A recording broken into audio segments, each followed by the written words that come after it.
السلام علیکم ورحمۃ اللہ وبرکاتہ۔ بسم اللہ الرحمن الرحیم۔ ناظرین، آج ہم جس حوالہ سے گفتگو کرنے جا رہے ہیں وہ ہے توحید، اور جس ہم عالم دین کی ویڈیو دکھانے جا رہے ہیں وہ ہے ڈاکٹر طاہر القادری۔ تو ناظرین، وہ یہ بتا رہے ہیں کہ نبی پاک صلی اللہ علیہ وسلم نے کیسے مکے کے مشرکوں کو توحید کا پیغام سنایا اور کیسے نبی پاک صلی اللہ علیہ وسلم کے اوپر انہوں نے ظلم کیا۔ تو حق ہمارا بھی بنتا ہے کہ ہم توحید پہ پکے رہیں۔ تو آئیے ناظرین انہی کی زبانیں وہ جملے سنتے آخر کیا انہوں نے جملے بیان کیے ہیں، تو پھر انشاءاللہ ناظرین اسی والا سے ہم بھی گفتگو کریں گے۔ تو آئیے ناظرین مل کے ویڈیو دیکھتے ہیں۔ نبی اکرم صلی اللہ تعالیٰ علیہ وآلہ وسلم کی عمر مبارک جب 40 برس ہو گئی اور آپ کو اعلان نبوت کا حکم ہوا جس کو بعثت کہتے ہیں، تو اس اوائل زمانے میں آپ نے، یہ صحیح بخاری میں آتا ہے، حدیث صحیح ہے، آپ نے قریش کے سرداروں کو جمع کیا۔ قریش کے سردار جمع ہوئے، بڑے بڑے رؤسائے مکہ جمع ہوئے، آپ کے اعزا اقارب جمع ہوئے۔ اعوذ باللہ من الشیطان الرجیم۔ وانذر عشیرتک الاقربین، اس حکم کی تعمیل میں کہ آپ کے جو اقربا ہیں، قریبی رشتہ دار ہیں، قریش کے بڑے بڑے رؤساء ہیں، ان ساروں کو دعوت پہنچائیے۔ تو آقا علیہ الصلوۃ والسلام نے کوہ صفا پر کھڑے ہو کر ان سے خطاب کیا۔ وہ خطاب بڑا مختصر اور بڑا جامع تھا، اور توحید اور رسالت کے تعلق پر انتہائی جامع خطاب تھا۔ آقا علیہ الصلوۃ والسلام نے ان سب رؤسائے قریش سے، قریش کے بڑے بڑے سرداروں سے یہ بات کی، فرمایا کہ اگر میں تم سے یہ کہوں کہ اس پہاڑ کے پیچھے ایک لشکر آ رہا ہے، تم پر حملہ آور ہو جائے، کیا تم میری یہ بات مان لو گے؟ حضور علیہ الصلوۃ والسلام نے یہ سوال کیا۔ قریش کے تمام سرداروں نے جو ابھی تک ایمان نہیں لائے تھے، ان کی غالب اکثریت ابھی تک ایمان نہیں لائے تھے، تو وہ جو ایمان نہیں لائے تھے، کافر تھے، مشرک تھے، ان سب نے بھی بیک زبان جواب دیا کہ ہاں ہم آپ کی بات مان لیں گے۔ حضور علیہ الصلوۃ والسلام نے پوچھا کہ تم میری بات کیوں مان لو گے؟ تم نے تو وہ لشکر نہیں دیکھا، میں نے تو ایک غیبی بات تمہیں کہہ دی کہ پہاڑ کے پیچھے سے ایک لشکر ہے، تم پر حملہ کر دے گا، اور تم نے وہ لشکر دیکھا نہیں، تو بن دیکھے میری بات کیوں مان لو گے؟ اس پر قریش کے سرداروں نے ایک جواب دیا۔ انہوں نے کہا اس لیے مان لیں گے کہ 40 برس آپ کے ہمارے اندر گزرے ہیں، ولادت بھی ہمارے اندر ہوئی، ہمارے سامنے آپ کا بچپن بھی یہاں گزرا، لڑکپن بھی یہاں گزرا، آپ کی جوانی اور شباب کا دور بھی ہم نے دیکھا، اور 40 برس کی عمر مبارک آج کے دن تک ہم نے آپ کی زندگی کے شب و روز دیکھے ہیں، خلوت و جلوت دیکھی ہے، لمحہ لمحہ ہماری آنکھوں کے سامنے ہے، آپ کے سفر و حضر سب کچھ۔ ہم نے پوری زندگی میں آپ کو جھوٹ بولتے نہیں دیکھا، آپ کی زبان سے کبھی غلط بات صادر نہیں ہوئی، ایک بات بھی جو غلط ہو آپ نے نہیں کہی۔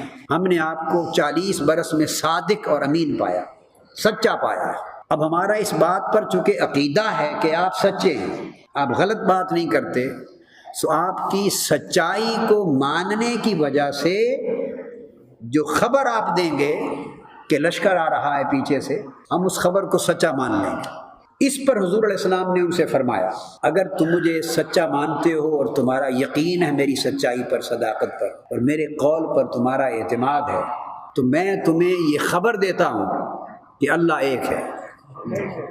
تم جو 360 بتوں کی پوجا کرتے ہو یہ سب جھوٹ ہے، غلط ہے، یہ عبادت کے لائق نہیں ہے، اللہ ایک ہے، ایک رب کو مان لو اور میں اس کا سچا رسول ہوں۔ جن کے نصیب میں ایمان لانا تھا وہ ایمان لے آئے، اور جن کے نصیب میں نہیں تھا وہ پلٹ گئے۔ ابو لہب نے کچھ اور کلمات کہے، پر اس کے رد میں اللہ رب العزت نے سورۃ اللہب کی شکل میں جواب دیا، وہ ایک الگ بات۔ یہ وہ موقع تھا کہ اس پر ابو لہب نے یہ بھی صحیح بخاری میں ہے، حضور علیہ السلام کی طرف ہاتھ اٹھا کر، ہاتھ کا اشارہ کر کے کہا کہ اے محمد تم نے ہم سب کو اس بات کے لیے یہاں جمع کیا تھا؟ اس نے ہاتھ اٹھا کر کہا یہ بات کہنے کے لیے ہمیں جمع کیا تھا، یعنی ہمارے مذہب کی نفی کرنے، ہمارے معبودوں کو جھٹلانے کے لیے جمع کیا تھا، اور معاذ اللہ اس نے کہا کہ آپ تباہ ہو جائیں۔ ابو لہب نے کہا، آقا علیہ السلام نے عمر پر کبھی بد دعا نہیں دی، کسی دشمن کو بھی نہیں دی، یہ بات ابو لہب نے کہی۔ رب ذوالجلال نے ابو لہب کے اس جملے کے رد میں پوری صورت نازل کر دی، تبت یدا ابی لہب وتب، ابو لہب ہاتھ اٹھا کر میرے محبوب پر تانا زنی کرنے والے، تمہارے دونوں ہاتھ ٹوٹ جائیں اور تو برباد ہو جائے۔ اللہ رب العزت نے جواب دیا، ابو لہب تمہارے دونوں ہاتھ ٹوٹ جائیں اور تو برباد ہو جائے۔ اس واقعے کے کئی جز ہیں، تفصیلات ہیں۔ اب جو بات میں اس وقت سمجھانا چاہتا ہوں توحید و رسالت کے تعلق میں، پوچھا گیا اس کی دلیل کیا ہے؟ قرآن مجید کی آیت بتا رہا ہوں، اللہ کے ایک ہونے کی۔ ہم نے تو اللہ کو دیکھا نہیں، ہم نے تو اللہ کو دیکھا نہیں، نہ اللہ کو سنا ہے، نہ اپنے ادراک سے علم سے اللہ کو معلوم کر سکتے ہیں۔ تو دلیل کیا ہے کہ اللہ ہے اور ایک ہے؟ کیسے مانیں؟ آقا علیہ الصلوۃ والسلام نے اللہ کے حکم پر، اللہ کے ہونے پر اپنے ہونے کو دلیل پیش کر دی، فرمایا فقد لبثت فیکم عمرا من قبلہ افلا تعقلون۔ تم اللہ کے ایک ہونے پر دلیل مانگتے ہو، وہ دلیل میں تمہارے سامنے ہوں، میری زندگی کے 40 برس تمہارے سامنے ہیں، میری جلوتیں خلوتیں تمہارے سامنے ہیں، سفر و حضر تمہارے سامنے ہیں، رات اور دن کا لمحہ لمحہ تمہارے سامنے ہے۔ میری پوری زندگی کا لمحہ لمحہ دیکھو، اگر اس میں کوئی نقص نظر آئے تو اللہ کی توحید کے دعوے کو رد کر دینا، اس کے ہونے کو رد کر دینا۔ اور اگر میں دلیل ہوں، اگر مجھ میں نقص نظر نہ آئے، عیب نظر نہ آئے، تو اللہ کے ہونے اور پھر اس کے ایک ہونے کو قبول کر لیں۔ اب جو بات سمجھنے والی ہے وہ یہ کہ جنہوں نے ایمان، پہلی مثال دی جب کفار و مشرکین نے کہا کہ ہم مان لیں گے کہ ہاں پہاڑ کے پیچھے سے لشکر آ رہا ہے، تو یہ بتائیے کہ انہوں نے پہلے لشکر آنا، کہ لشکر موجود ہے، یہ ایک خبر ہے۔ اب بڑی خاص بات سمجھا رہا ہوں، علمی بات ہے مگر بالکل پانی کی طرح آپ کو آسان ہو جائے گی، جیسے آدمی ٹھنڈا پانی پی لیتا ہے، مشکل نہیں لگے گی۔ یہ آپ کا ارشاد کہ پہاڑ کے پیچھے سے لشکر آ رہا ہے، یہ کیا ہے؟ خبر ہے۔ اور اس خبر کا مخبر کون ہے؟ خبر دینے والا کون ہے؟ بولیے، حضور نبی اکرم صلی اللہ تعالی علیہ وسلم، آقا علیہ الصلوۃ والسلام مخبر ہیں۔ مخبر کہتے ہیں خبر دینے والا، تو مخبر حضور علیہ السلام ہے۔ اور خبر کیا ہے؟ کہ پہاڑ کے پیچھے سے لشکر آ رہا ہے۔ جب کفار و مشرکین تک سب نے کہا کہ ہم مانتے ہیں کہ آ رہا ہے، چونکہ آپ سچے ہیں، تو میرا ایک سوال ہے، بہت لطیف نکتہ ہے، ورنہ کام آئے گا عمر بھر۔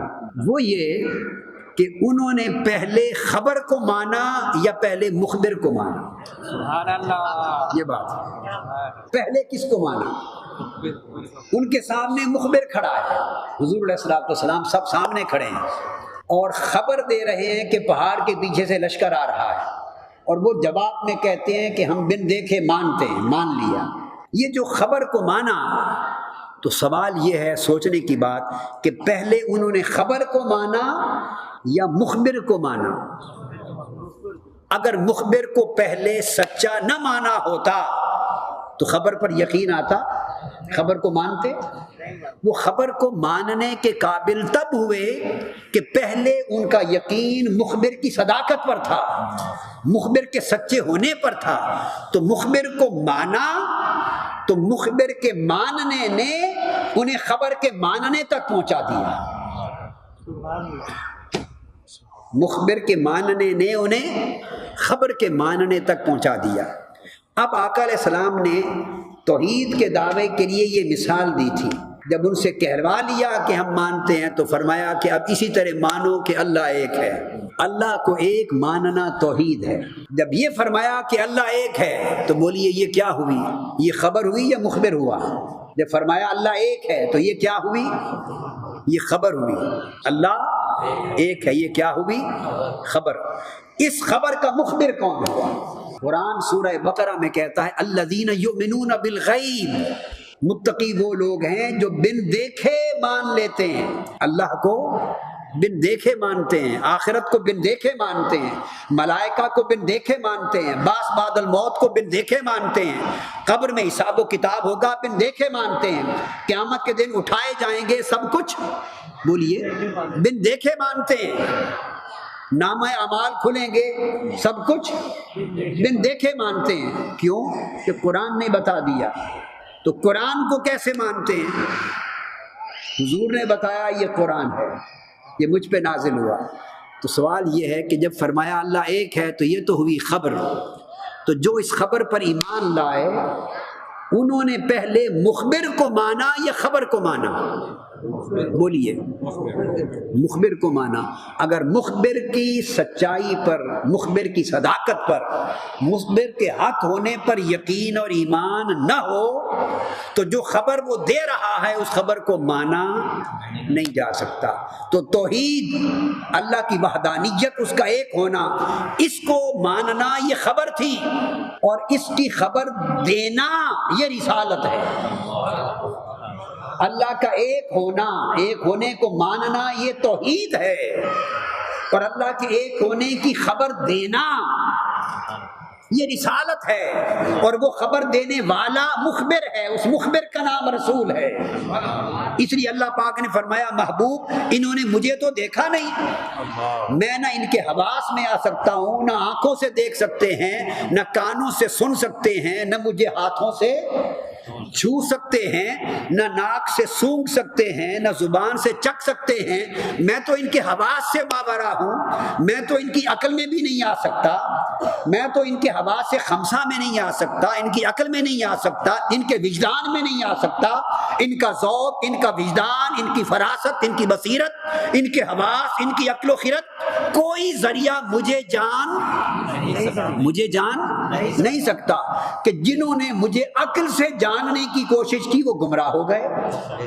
بھئی ارسطو نے بھی کوشش کی، افلاطون نے بھی کوشش کی، یعنی یونان کے زمانے سے اور اس سے بھی پہلے زمانے سے، پہلے زمانوں میں لوگ اپنی عقل سے ٹٹولتے رہے کون ہے خالق، تو جو عقل سے جاننے کی کوشش کرتے رہے وہ گمراہ ہو گئے، جو اپنے تئیں جاننے کی کوشش کرتے رہے وہ گمراہ ہو گئے۔ رب کائنات نے اس مقام پہ لا کھڑا کیا کہ از خود جاننے کی کوشش کرنے والوں تم مجھے جان نہیں سکتے، جاننے کا ایک طریقہ ہے، میں نے ایک مخبر بھیجا ہے جو میری خبر دیتا ہے، بس اس کو جان لو، پہچان لو اور سچا مان لو۔ جب اسے سچا مان لو گے تو جب وہ میری خبر دے گا تو میری خبر پر ایمان لے آنا، یہ توحید ہو جائے گی۔ پہلے 40 سال تک کسی کو پیدا کر کے ان کے اندر رکھ کر اس کو ایسا اجلا، ستھرا، پیارا، نورانی اور عظیم بناتا ہے تاکہ اپنا پرایا سب کچھ اسے سچا مانے، سچا مانے، صادق مانے، امین مانے، اور 40 سال ان کا یقین اس پہ دلواتا ہے، اس پر اس کا یقین کرواتا ہے، اس کی صداقت پر، امانت پر، سچائی پر، طہارت پر، معصومیت پر۔ جب 40 سال تک ان کا یقین جم جائے اس پر، پھر حکم ہوتا ہے کہ اے محبوب اب دعوت توحید دے، اب انہیں میری خبر دے، اب انہیں اپنی خبر دلوانے سے پہلے اس مخبر کو تیار کرتا ہے اور لوگوں کے دل و دماغ میں اس کی صداقت کا یقین بیٹھاتا ہے تاکہ کوئی اس کو معاذ اللہ غلط بیانی کرنے والا نہ کہے۔ اور جب وہ اس کی سیرت پر، کردار پر، اس کی ذات پر لوگوں کا جی ناظرین، آپ نے یہ ویڈیو ملاحظہ فرمائی تو ماشاءاللہ ڈاکٹر طاہر القادری حفظہ اللہ تعالیٰ کی آپ نے گفتگو سنی۔ تو ناظرین دیکھیں، نبی پاک صلی اللہ علیہ وسلم نے جیسے ہی توحید کا اعلان کیا، قولوا لا الہ الا اللہ، وہی مکے کے مشرک، وہی مکے کے کافر جو نبی پاک صلی اللہ علیہ وسلم کو صادق بھی کہتے ہیں، امانت دار بھی کہتے ہیں، اب وہی کیا کہہ رہے ہیں، حتیٰ کہ وہ یہ کہہ رہے ہیں کہ نبی پاک صلی اللہ علیہ وسلم سے کہہ رہے ہیں جو آپ بات کہتے ہیں وہ سچ ہے، وہ حق ہے۔ تو جب نبی پاک نے توحید کا پیغام سنایا تو وہی ہیں، انہوں نے کیا کہا، استغفر اللہ، انہوں نے قاضی بھی کہا، مجروح بھی کہا، یعنی کہ استغفر اللہ نبی پاک کے بارے میں انہوں نے کہا کہ آپ جھوٹے ہیں، کذاب ہیں، استغفر اللہ، مجنون ہیں۔ تو ناظرین توحید بیان کرنا یہ نبیوں کا شیوا، یعنی نبی جو توحید بیان کر، نبیوں نے توحید کے لیے بڑی ماریں کھائی ہیں۔ جیسا کہ آپ نے یہ بھی ناظرین پڑھا ہوگا، نبی پاک طائف کے اندر گئے تو وہاں پہ کیا دیکھا ہے، تو وہاں پہ بھی توحید کا پیغام سنایا تو انہوں نے لہو لہان کر دیا، تاکہ نبی پاک صلی اللہ علیہ وسلم کے جوتے مبارک اتارنے مشکل ہو گئے۔ تو ناظرین یہ توحید کا جو پیغام ہے تو یہ جو ہے مین چیز جو ہے وہ توحید ہی ہے. جس بندے کے پاس عقیدہ توحید ہے وہ سمجھ لیں اللہ پاک ایسے بندے کو بغیر حساب کے جنت کا داخلہ عطا فرما دیں گے. تو ناظرین دعا کریں اللہ پاک جتنے بھی اس دنیا کے اندر امت مسلمہ کے لوگ ہیں اللہ پاک ان سب کو نبی پاک صلی اللہ علیہ وسلم کی شریعت کے مطابق زندگی گزارنے کی توفیق دے. اور ناظرین دیکھیں کوئی بندہ یہ تو کہہ نہیں سکتا کہ میں معصوم ہوں. تو ناظرین نبیوں کی ذات معصوم الذات ہوتی ہے. تو ناظرین جو بھی غلطیاں بتائی ہیں اللہ پاک تمام لوگوں کو تمام امت مسلمہ کی اللہ پاک معاف فرما دے. تو ناظرین میں یہ نہیں کہتا کہ میں بھی یعنی کہ بڑا معصوم نہیں. ناظرین میرے اندر بھی یہ غلطی ہو سکتی ہے. تو ناظرین یہاں پہ دعا کرتے ہیں اللہ پاک تمام جتنے بھی مسلمان ہیں اللہ پاک ان کی غلطیوں کو معاف فرمائے, ان کو گناہوں کو معاف فرمائے. اور یہ بھی دعا کرتا چلوں اللہ پاک ہمیں 5 وقت کا پکا اور سچا نمازی بنائے اور اللہ پاک ہمیں کثرت کے ساتھ قرآن پاک کی تلاوت کرنے کی توفیق دے. اور جتنے بھی بے اولاد جوڑے ہیں اللہ پاک سب کو نیک نورینہ صحت تندرستی والی ایمان والی لمبی زندگی والی اولاد عطا فرما دے. جزاکم اللہ خیر. السلام علیکم ورحمۃ اللہ وبرکاتہ.